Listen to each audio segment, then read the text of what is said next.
कि हम लोग बिहार दिवस पर सही मायनों में एकजुट होकर, एकत्रित होकर बिहार और बिहारियों के लिए ना सिर्फ सोच रहे हैं, ना सिर्फ बात कर रहे हैं, बल्कि संकल्प लेकर विकसित बिहार के निर्माण में ना सिर्फ इस कमरे में मौजूद हर एक व्यक्ति, बल्कि डिजिटल माध्यम से अलग अलग देशों से, यूएस हो, जापान हो, ऑस्ट्रेलिया हो, दुबई हो, सिंगापुर हो, अलग अलग देशों से जो लोग डिजिटली जुड़े हुए हैं, हर व्यक्ति जिस संकल्प के साथ मेरे बिहार को, अपने बिहार को एक विकसित राज्य बनाने की सोच के साथ आगे बढ़ रहा है, मैं चाहूंगा सबसे पहले एक जोरदार ताली आप लोग अपने लिए और उस संकल्प के लिए बजाएं जिसका सपना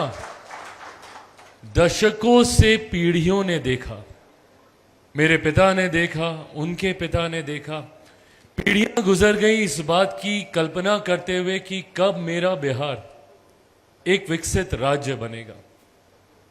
हम लोगों ने वो दौर भी देखा जब बिहार में रहना असंभव हो गया था, बड़े स्तर पर वहां पर पलायन शुरू हुआ, और तकलीफ आज इस बात की होती है कि जो पलायन शुरू हुआ वो आज तक रुका नहीं है। इस सोच के साथ मैं आगे बढ़ रहा हूं कि ना सिर्फ पलायन को रोकना है, बल्कि अब रिवर्स माइग्रेशन शुरू करना है। जो लोग पलायन कर कर बिहार से बाहर दूसरे राज्यों में या दूसरे देशों में गए हैं, उनको वापस अपने बिहार लेकर जाना है। बिहार को इस कदर, इस हद तक हम लोगों को मिलकर विकसित करना है। बीटो की सोच, इसकी शुरुआत कहां से हुई? जो नए साथी जुड़े हैं उनके साथ मैं साझा करना चाहूंगा क्या है बीटो और क्यों हम लोगों ने शुरुआत की। लंबे समय से, लगभग 2015 से हम लोग बीटो के बारे में हम लोग चर्चा कर रहे थे। ये एक ऐसा समय था जब मैं नया सांसद बनकर आया था। 2014 में पहली बार मैं सांसद बना, और साल भर के अनुभव से इस बात का मुझे एहसास हुआ कि अगर हम लोग सिर्फ सरकारों के भरोसे रहेंगे तो संभवतः जिस गति से हम लोग विकास करना चाहते हैं, जो गति हम लोग विकास को देना चाहते हैं, संभवतः शायद हम लोग उस टारगेट को अचीव नहीं कर पाएंगे। ऐसे में जरूरी है एक पैरेलल, एक ऑल्टरनेटिव व्यवस्था का निर्माण करना, जिसके माध्यम से हम लोग ऐसे लोगों को एक मंच पर लेकर आए जो शायद बिहार से बाहर रह रहे हैं पर अपने बिहार के लिए कुछ करने की सोच रखते हैं। इस दौरान मैं जिन जिन देशों में मेरा कार्यक्रम हुआ, जहां जहां पे भी मैं गया, संभवतः संसदीय कार्य की वजह से गया हूं या व्यक्तिगत स्तर पे जहां जहां गया, वहां पर उन राज्यों में, उन देशों में रह रहे जो बिहारी डायस्पोरा के लोग हैं, उन्होंने धीरे धीरे कनेक्ट करना शुरू किया और उन्होंने अपनी सोच को मेरे सामने रखा कि भैया हम भी बिहार के लिए कुछ करना चाहते हैं, but we don't know how to go about it. हम ऐसा क्या करें, कैसे हम लोग बिहार में के लिए अपना योगदान हम लोग करें।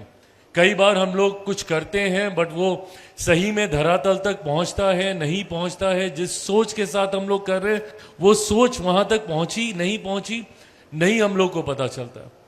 तब से हम लोगों ने धीरे धीरे वी स्टार्टेड वर्किंग, बीटो के कंसेप्ट पे हम लोगों ने काम करना शुरू किया, और 2023 के बाद से हम लोगों ने अधिकृत तौर पर अलग अलग देशों में बीटो के चैप्टर्स बना के वहां पर जाकर बिहारी डायस्पोरा के लोगों के साथ कनेक्ट करना शुरू किया। राष्ट्रीय स्तर पर अलग अलग राज्यों में ऐसे सक्षम लोग जो बिहार से बाहर निकलकर, जिन्होंने अपने लिए एक मजबूत जमीन तैयार की और वो अब वापस अपने राज्य के लिए कुछ करना चाहते हैं, उन लोगों को एक मंच पर लाना शुरू किया।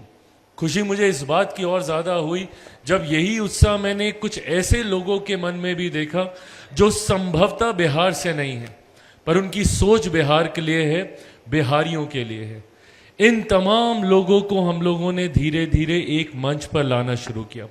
पुनः इसके पीछे की सोच ये थी कि एक ऑल्टरनेट व्यवस्था हम लोग तैयार करें, जहां सरकार के स्तर पर तो कार्य हो रहे हैं, कम ज्यादा डिबेटेबल ये सारी चीजें हो सकती हैं, पर मैं इतना मैं जरूर मानता हूं, क्योंकि मैं उस पीढ़ी का हूं और जो भी इस पीढ़ी का है, शायद हमारी हमसे जो अगली पीढ़ी है उनको इन बातों की जानकारी या अनुभव थोड़ा कम होगा। पर 80 के दशक तक जिन लोगों ने जन्म लिया था वो इस बात को जानते हैं कि 90 का वो दशक बिहार के लिए किस तरीके से था। कई बार हम लोग राजनीतिक मंच पे जब भाषण देते हैं तो हम लोगों को तंज भी कसा जाता है कि भैया कब तक आप लोग 90 के दशक को याद करिएगा। पर मैं इसको कोई राजनीतिक दृष्टि से नहीं बोल रहा, जबकि हकीकत यही है कि 90 के दशक ने जितना बिहार को पीछे करने का काम किया, जितना बिहार को ग्रोथ में, डेवलपमेंट में जिस तरीके से 90 के दशक ने पूरी तरीके से गतिरोधक का काम किया, यही कारण है कि आज बिहार में मूलभूत जरूरतों को भी पूरा करने के लिए हम लोगों को जितना रिक्वायर्ड समय होता है उससे ज्यादा देना पड़ता है। कई बार जब आप एक समतल जमीन के ऊपर जब आप एक इमारत को खड़ी करते हैं तो वो इमारत को खड़ी करना ज्यादा मुश्किल नहीं होता है, आसानी से खड़ी हो जाती है। बट जहां पे खाई हो, पहले उस खाई को भरना, उसके बाद उस जमीन को समतल करना और उसके बाद उसके ऊपर विकास की इमारत को खड़ा करना, इसमें समय लगता है। और ये समय लगा, संभवतः इस समय का उपयोग हम लोग अपने राज्य को और ज्यादा आगे लेकर जाने के लिए कर सकते थे। और मेरे राज्य में वो संभावनाएं थी। एक से एक बड़े महापुरुषों की जो राज्य धरती रहा हो, गौतम बुद्ध की वो धरती रहा है, भगवान महावीर की वो धरती रहा है, गुरु गोविंद सिंह जी की वो धरती रहा है, मेरी माता सीता की वो धरती रहा है, चाणक्य की धरती, आर्यभट्ट की धरती, एक ऐसी धरती जहां पे हम लोग उस वक्त नालंदा यूनिवर्सिटी पे हम लोग गर्व करते थे जब देश तो भूल जाइए, दुनिया ने शिक्षा के महत्व को नहीं समझा था। उस वक्त दूसरे देशों से हमारे यहाँ लोग शिक्षा लेने आते थे। और आज उस राज्य के हालात शिक्षा को लेकर क्या हो गए हैं कि मेरे बच्चों को कोटा जाना पड़ता है पढ़ाई करने के लिए, जबकि कोटा में पढ़ने वाला बिहारी, पढ़ाने वाला बिहारी, अधिकांश शैक्षिक संस्थानों के मालिक वहां पे बिहारी, पर व्यवस्था राजस्थानी। क्यों ये व्यवस्था मेरे राज्य में नहीं हो सकती? क्यों दरभंगा में नहीं हो सकती? क्यों हाजीपुर में नहीं हो सकती?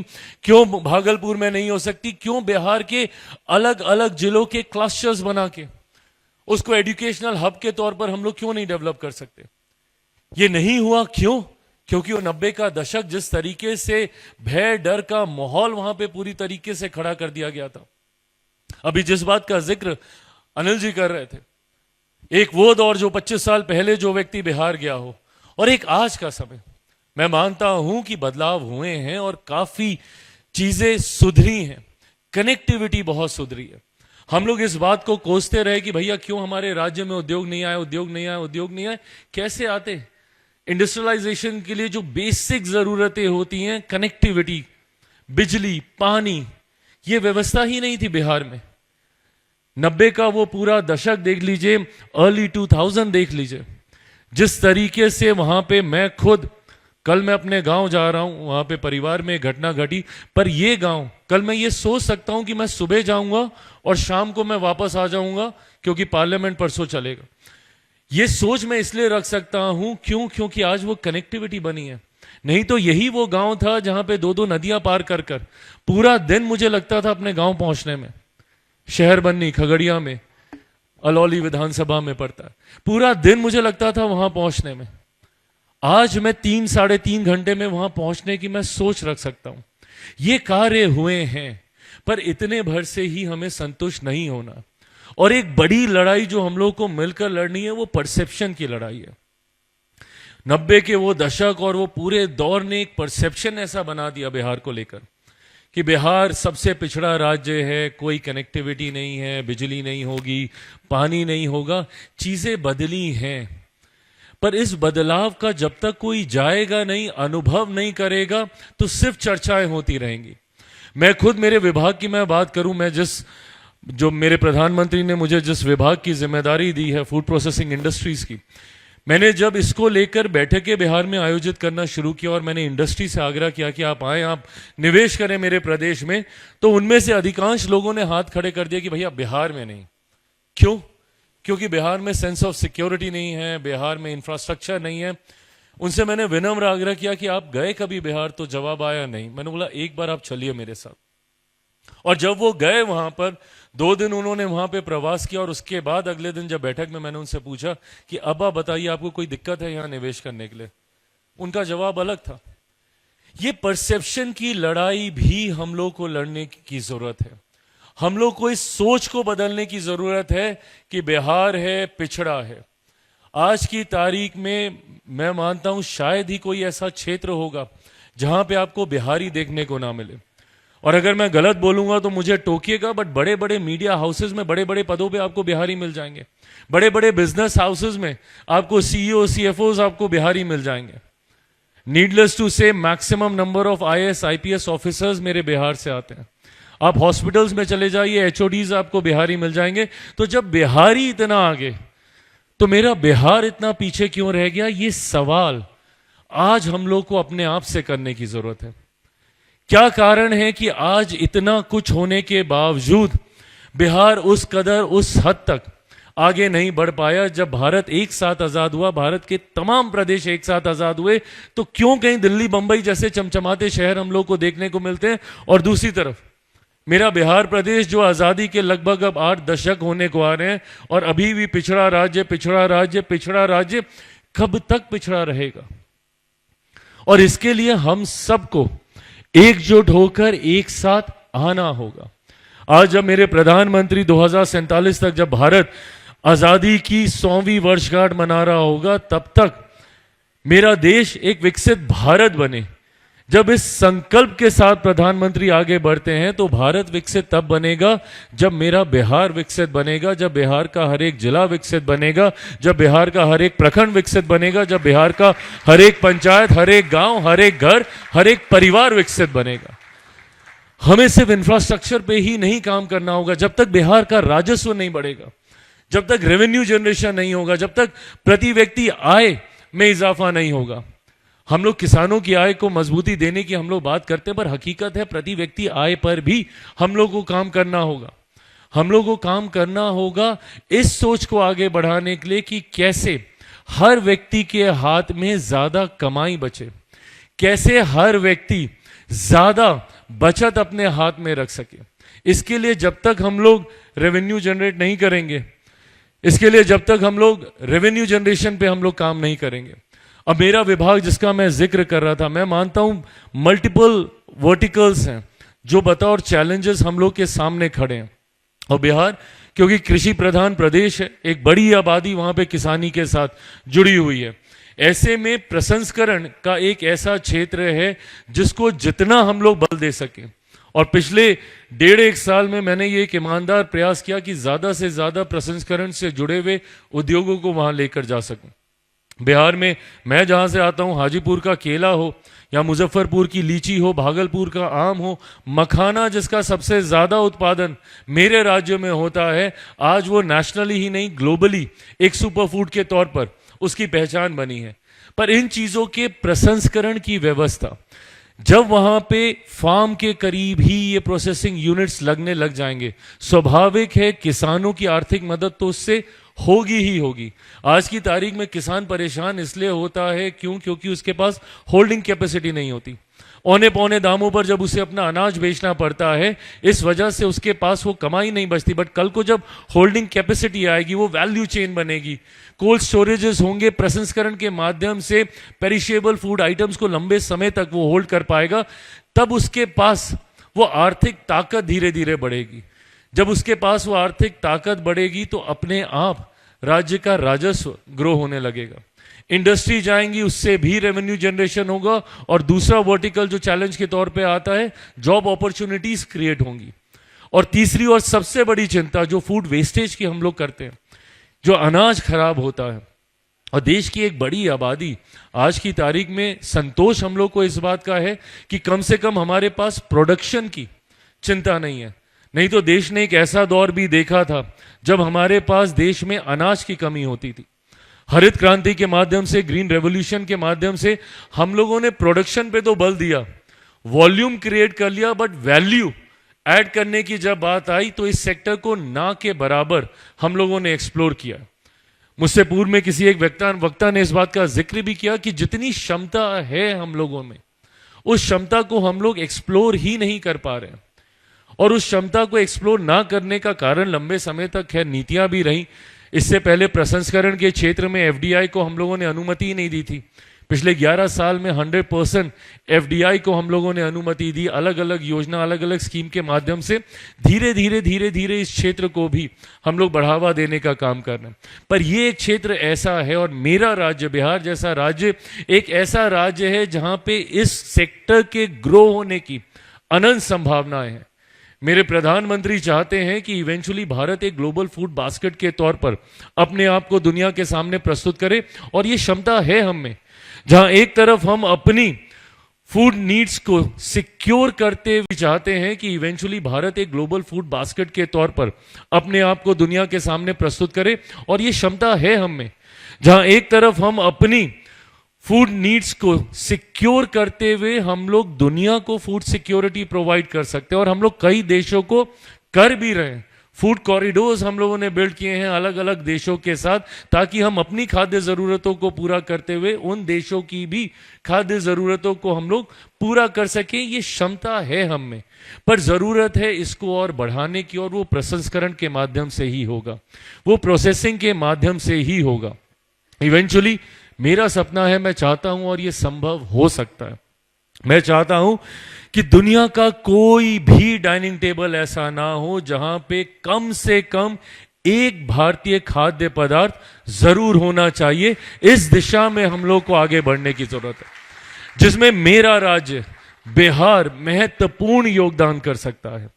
ये वो सेक्टर्स हैं जहां पे अभी भी ग्रो करने की अनंत संभावनाएं हैं, जहां पे बाकी कई सेक्टर्स शायद सैचुरेशन पे हो या नियर सैचुरेशन हो, बट ये वो सेक्टर्स हैं जिसमें ग्रो करने की हम लोग के पास अनंत संभावनाएं हैं। और जब मैं बिहार की बात करता हूं, कृषि प्रधान राज्य होने के नाते जरूर ये तो एक सेक्टर है ही, पर बिहार में तमाम ऐसे सेक्टर हैं जिसको ग्रो करने की ना सिर्फ संभावनाएं हैं बल्कि जरूरत है। आज की तारीख में जब मैं शिक्षा की बात करता हूं, और मुझे ये बात तकलीफ देती है कि क्यों मेरे बच्चे कोटा जाते हैं पढ़ाई करने के लिए, जरूरत है बिहार में बेहतर से बेहतर स्कूल्स बने। जितने ऐसे नाम हैं जिनकी एक अपनी पहचान बनी हुई है, जो देश के कई राज्यों में जाते हैं, मैं आप सबके माध्यम से उन सबसे आग्रह करूंगा कि आए बिहार में भी निवेश करें।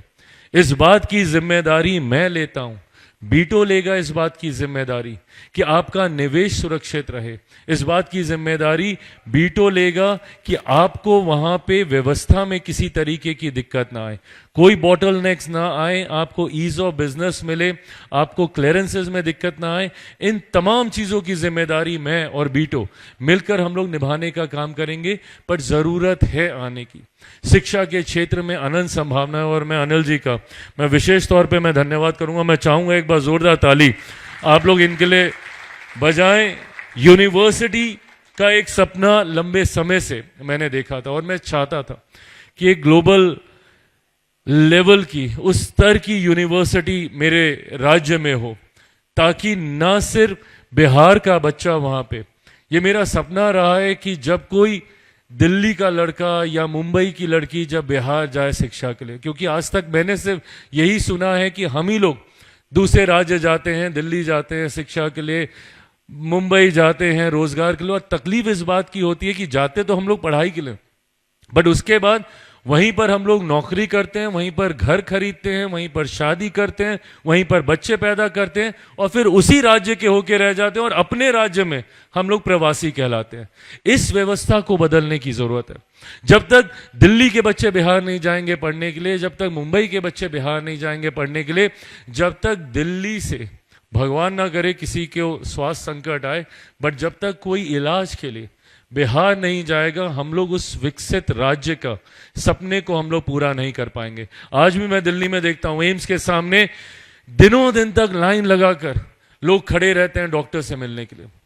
ये व्यवस्था पूरी तरीके से हम लोग को बिहार में तैयार करनी होगी, और आज की तारीख में संतोष इस बात का है, और मैं मानता हूं कि बिहार के पिछड़े रहने में कहीं ना कहीं जो हमारा फेडरल स्ट्रक्चर है उसने भी, वो भी काफी हद तक जिम्मेदार रहा है। बिहार में लंबे समय तक विरोधाभास की सरकारें रहीं। आज जब मेरे प्रधानमंत्री डबल इंजन की सरकार की बात करते हैं, तो मैं मानता हूं कि इस डबल इंजन की सरकार का लाभ क्या होता है। जब विरोधाभास की सरकारें होती हैं केंद्र सरकार की योजनाएं राज्य सरकार धरातल पे नहीं उतरने देती। अभी बंगाल जैसे राज्यों में ये उदाहरण है, कितनी हमारी स्कीम्स हैं, पॉलिसीज हैं जिनको राज्य सरकार, क्योंकि आपको केंद्र सरकार से आपको ऐतराज है, राज्य सरकार केंद्र सरकार की योजनाओं को, केंद्र सरकार राज्य सरकार की योजनाओं को पारित नहीं करती। ये विरोधाभास में ही इतना समय निकल जाता है। और बिहार में there was a point in time जब almost for 27 years on a stretch अलग अलग सरकारें थी, केंद्र में कोई और सरकार, राज्य में कोई और सरकार। 2000 का ही दशक देख लीजिए, जब तक केंद्र में यूपीए की सरकार थी, बिहार में एनडीए की सरकार थी। 2014 में बिहार में एनडीए की सरकार आई और 2015 में बिहार में महागठबंधन की सरकार आई, जैसे ही 14 में केंद्र में एनडीए की सरकार आई। तो ये इन सरकारों का भी नुकसान हम लोग को झेलना पड़ा। बट आज की तारीख में मैं मानता हूं कि एक सोच वाली सरकारें दोनों जगह हैं। आई थिंक दिस इज, जैसा अभी somebody was saying, शशांक या कोई अभी बोल रहे थे कि दिस इज द टाइम, ये समय है और सही समय है। यहां पे व्यवस्थाएं अनुकूल हैं, राज्यों का समर्थन है, मेरे प्रधानमंत्री के सोच वाली सरकार केंद्र में भी राज्य में भी। ऐसे में इस समय का जितना लाभ हम लोग उठा सकते हैं, हम लोग को उठाना चाहिए।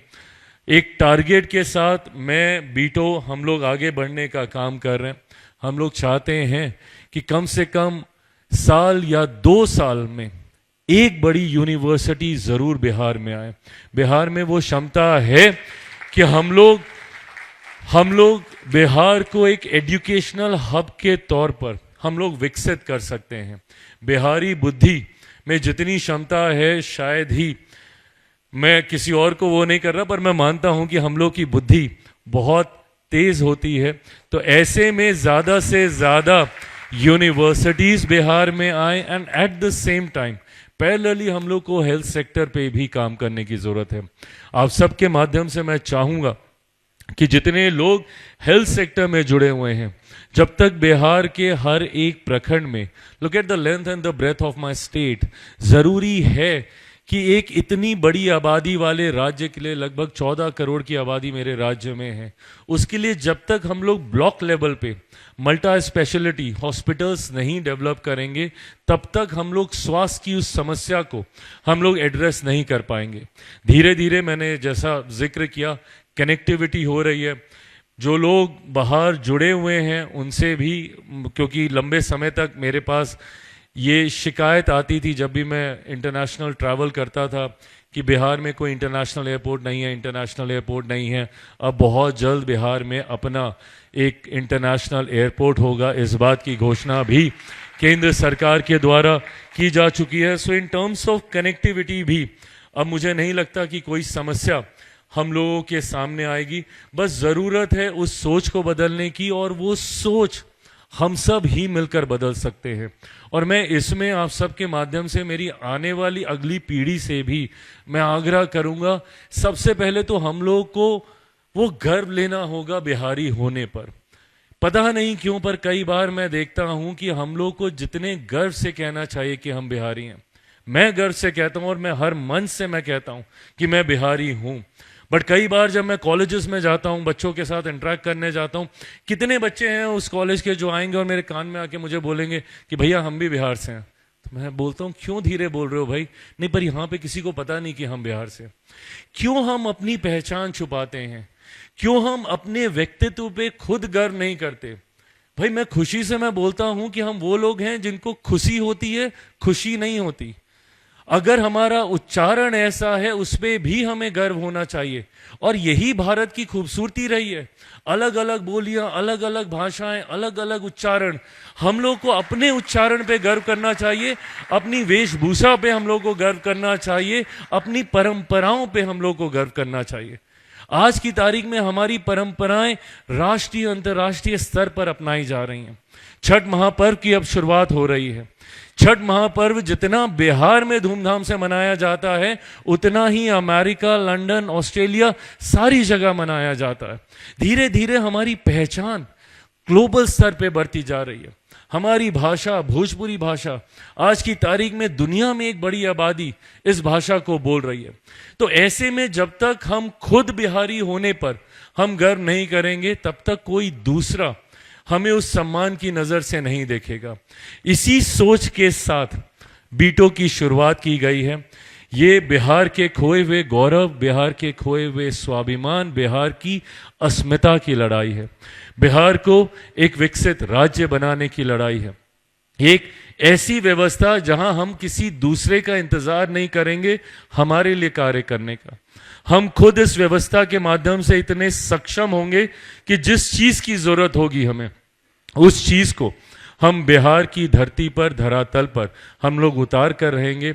सरकारों का कार्य चलता रहेगा, सरकारों की मदद मिलती रहेगी, पर हम अपने खुद के बलबूते पर, अपने सहयोग से, और इसमें छोटा बड़ा कोई सहयोग मायने नहीं रखता, बल्कि सहयोग से ज्यादा वो सोच मायने रखती है, जो सोच बिहार को विकसित राज्य बनाने की बात करती है। मैं मैनिफेस्टेशन में बहुत ज़्यादा बिलीव करता हूं, और आज अगर एक साथ एक कमरे में और इतने लोग डिजिटली साथ में जुड़े हैं, अगर हम लोग ये मैनिफेस्ट ही कर रहे हैं कि हम लोग को बिहार को विकसित बनाना है, तो आज नहीं तो कल मेरा बिहार विकसित होगा, और देश में, देश के तमाम राज्यों के बनस्पत बिहार फर्स्ट बनेगा और बिहारी फर्स्ट बनेगा। इस सोच के साथ हम लोग आगे बढ़ रहे हैं। मैं यहाँ पे इस कार्यक्रम में सबसे पहले मैं अमरेश का मैं धन्यवाद दूंगा, मेरे छोटे भाई जिन्होंने बीटो को यहाँ तक लाने का काम किया। दिन रात पूरी लगन से, पूरी मेहनत से इन्होंने बीटो को आगे बढ़ाने के लिए हर संभव प्रयास करने का काम किया। मैंने वो दिन भी देखा जब इन्होंने अपने पिता को 2 दिन पहले ही खोया था, और उसके 2 दिन के बाद बीटो का कार्यक्रम था। मैंने खुद अपने पिता को खोया, तो मैं जानता हूं कि ये परिस्थिति कैसी होती है। उसके बावजूद वो उस कार्यक्रम में पूरी ईमानदारी, पूरी निष्ठा के साथ खड़े थे। ये दिखाता है कि कितनी लगन है आप में, कितनी तत्परता है आप में अपने राज्य को लेकर। मैं चाहूँगा एक बार जोरदार ताली आप लोग ज़रूर अमरेश के लिए बजाएं। यहाँ पर मैं पुनः विशेष तौर पर धन्यवाद करूँगा अनिल अग्रवाल जी का, जिन्होंने उस यूनिवर्सिटी का सपना पूरा किया, और ख़ास तौर पे मेरे नेता, मेरे पिता आदरणीय रामविलास पासवान जी के नाम पर, जिन्होंने लंबे समय तक संघर्ष किया।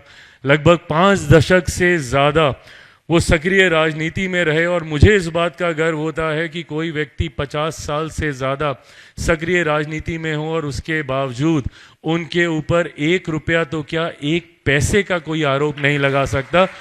उस व्यक्तित्व का सुपुत्र हूं मैं, उनका खून मेरी रगों में है, उनका अंश हूं मैं, और उन्हीं के ही सपने, उन्हीं की ही सोच को पूरा करने की सोच के साथ मैं आगे बढ़ रहा हूं। और आज इस सोच में मुझे अनिल जी का मजबूत साथ मिला, उसके लिए इनको विशेष तौर पे धन्यवाद। यहाँ पे संस्कृति यूनिवर्सिटी के चांसलर श्री सचिन गुप्ता जी का मैं विशेष तौर पे धन्यवाद करूँगा।